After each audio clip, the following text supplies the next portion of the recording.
So hi friends, welcome back. So this is part 2.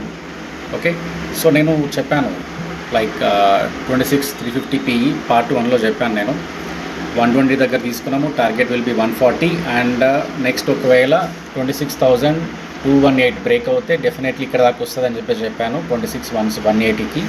Okay, and ఇక్కడ 140 అనేది compulsory 160, 170, 180 వెళ్ళే chance చాలా ఉన్నది అని చెప్పాను. And it came to 185. Same target we have reached 190కి వచ్చేసింది ఆల్మోస్ట్. ఓకే, సో అంటే లాజికల్ పాయింట్ ఏంటంటే చాలా simple. This is a safe trade, safe entry. ఇది ఈ ఎంట్రీ కోసము గ్రూప్లో ఉండే 50 మందిని కూర్చోబెట్టినా. నేను లైవ్ ట్రేడ్లో జాయిన్ అయిన ప్రతి ఒక్కరిని కూడా కూర్చోబెట్టినా. 9:15కి ఎంట్రీ ఇవ్వలేదు. సో డెఫినెట్లీ మూమెంట్ వస్తుంది, వీ హ్యావ్ టు వెయిట్ అని చెప్పాను. సో దెన్ ఆ టైంలో మూమెంట్ అన్నది వచ్చింది and we taken the trade. అంటే ఈ ఎంట్రీ కోసము మేము ఆల్మోస్ట్ 2.5 hours వాళ్ళని కూర్చోబెట్టిన. Then we capture this moment.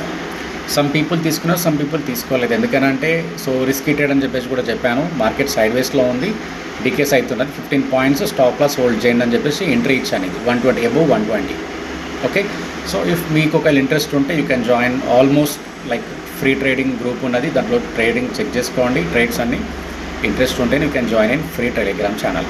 Okay, so this the moment of, ఎందుకంటే కంటిన్యూ సెల్ ఆఫ్ ఉన్నది కాబట్టి మార్కెట్లో ఛాన్స్ ఉంది. Our next target will be 26,114.